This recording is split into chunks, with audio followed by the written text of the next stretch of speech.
여러분 안녕하세요. 전최장투입니다. 계좌부터 공개하면서 시작할게요. SCHD 2570주, QQQM 88주, 마지막으로 부 23주 보유하고 있습니다. 4월 시장은 정말이지 역대급이었습니다.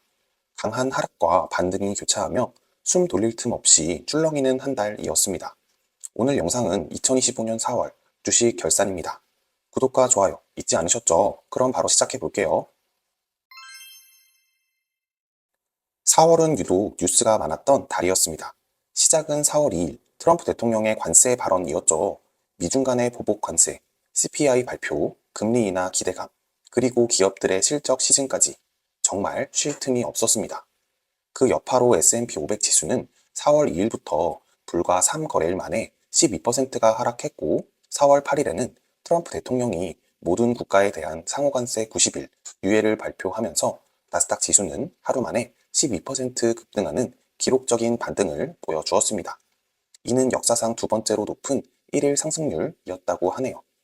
이후 빅테크를 중심으로 한 견조한 실적 발표가 이어지며 시장 분위기는 점차 회복세로 돌아섰습니다.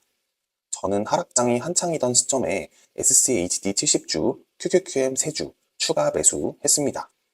시장을 예측하기보다는 기회가 왔을 때 묵묵히 실행하는 것이 제 투자 방식입니다.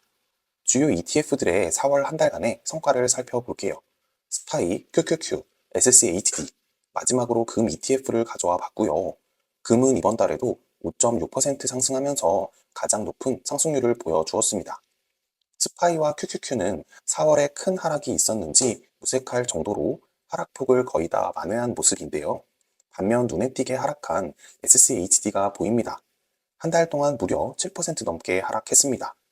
이번 SCHD 리밸런싱에서 에너지 섹터 비중이 늘었는데 동시에 유가 하락이 겹치면서 에너지 주식들이 힘을 쓰지 못했고 그 여파가 성과에 고스란히 반영됐습니다. 그럼 실제 4월 한 달 동안 제 계좌의 성과는 어땠을까요? 4월 한 달간 마이너스 6.35%, 금액으로는 933만 원의 평가 손실을 기록했습니다. 4월 초반까지만 하더라도 손실이 2천만 원이 넘어가기도 했지만 다행히 많은 부분을 회복할 수 있었습니다. 그럼 환율도 살펴볼게요. 4월 1일 1,471원이었던 환율은 4월 말 기준 1,437원까지 하락하면서 2.3% 하락했습니다. 그리고 5월 2일 기준 1,400원까지 하락했는데요. 미국 주식에 직접 투자하는 만큼 달러 자산에 투자하는 것이기 때문에 환율 하락에 따른 평가 손실도 꽤 큽니다. 그럼 올해 주요 ETF들의 성과를 살펴볼게요.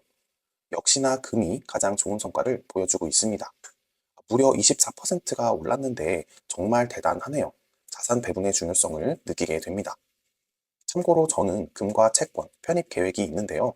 금융자산이 지금보다 2배, 3배에 넘어가는 시점에 각각 10%씩 편입할 계획이 있습니다. 그리고 S&P 500이 연일 상승하면서 어느덧 마이너스 5%까지 올라와 줬고요. SCHD보다 수익률이 좋아졌습니다. QQQ는 올해 여전히 가장 안 좋은 수익률을 보여주고 있지만 하락이 심했던 만큼 상승할 때도 가장 시원하게 반등해주는 모습입니다. 이 기세라면 슈드와 S&P 500의 수익률도 추월할 수 있을 것 같습니다. 그럼 실제 제 계좌의 2025년 올해 누적 성과를 살펴볼게요. 수익률은 마이너스 7%, 금액으로는 1,030만 원의 평가 손실을 기록했습니다. 환율은 연초 1,471원이었기 때문에 공교롭게도 4월과 동일하고요. 마이너스 7%, 이것밖에 안 잃었어 라고 생각하실 수 있습니다. 맞습니다. 요즘처럼 하루에도 몇 %씩 출렁이는 레버리지 ETF나 급등락이 심한 개별 종목에 비하면 마이너스 7%는 작아 보일 수 있습니다. 하지만 저는 큰 수익보다는 큰 손실을 피하는 것, 그것이 장기 투자를 성공할 수 있는 기본적인 원칙이라고 생각합니다. 단기간 계좌를 2배, 3배로 만드는 것보다 오랫동안 계좌를 지키는 것이 훨씬 어렵고 그래서 더 의미 있다고 생각하거든요. 레버리지 투자는 유혹이 강합니다. 하지만 한번 잘못 타이밍을 잡게 되면 계좌가 몇 년 동안 회복하지 못하는 경우도 정말 많습니다. 그렇다고 제가 레버리지 투자를 부정적으로만 보는 것은 아닙니다. 다만 어떻게 투자하느냐가 중요하다고 생각합니다. 제가 생각하는 레버리지 투자 원칙은 심플한데요. 첫째, 지수 ETF를 중심으로 투자하는 것. 둘째, 반드시 분할 매수할 것. 셋째, 전체 자산의 20%를 넘기지 않는 것입니다. 그래서 만약 레버리지 투자를 하신다고 하면 꼭 지수 ETF를 기반으로 잡고 소액으로 투자하시길 추천드립니다. 일배수 ETF보다 레버리지 ETF 투자에서는 특히 분할 매수가 더 중요합니다. 예를 들어 1,000만 원의 금액을 투자한다고 가정할 때 10번, 20번으로 나누어서 100만 원 혹은 50만 원씩 내가 정해놓은 가격이 올 때마다 매수하는 건데요.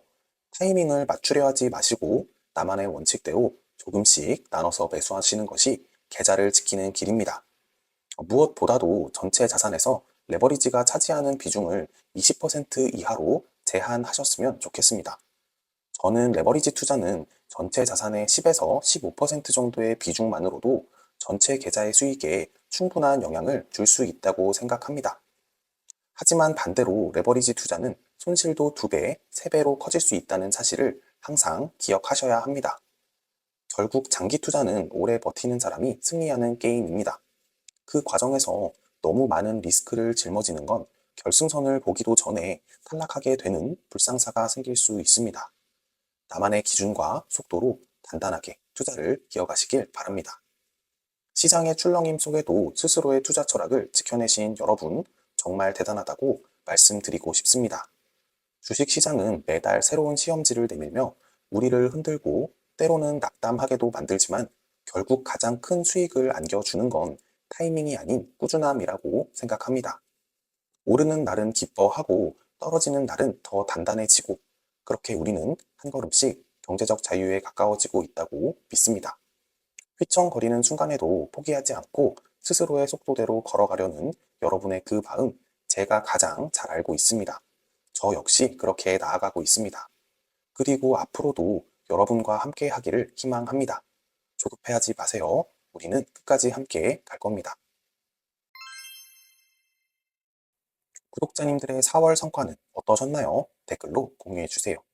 그럼 오늘 영상은 여기서 마무리하겠습니다. 이 영상이 마음에 드셨다면 좋아요 부탁드리고요. 제 투자 여정이 궁금하신 분들이라면 구독 부탁드리겠습니다. 긴 영상 끝까지 시청해 주셔서 정말 감사드립니다. 전 최성투였습니다. 다음 영상에서 뵙겠습니다.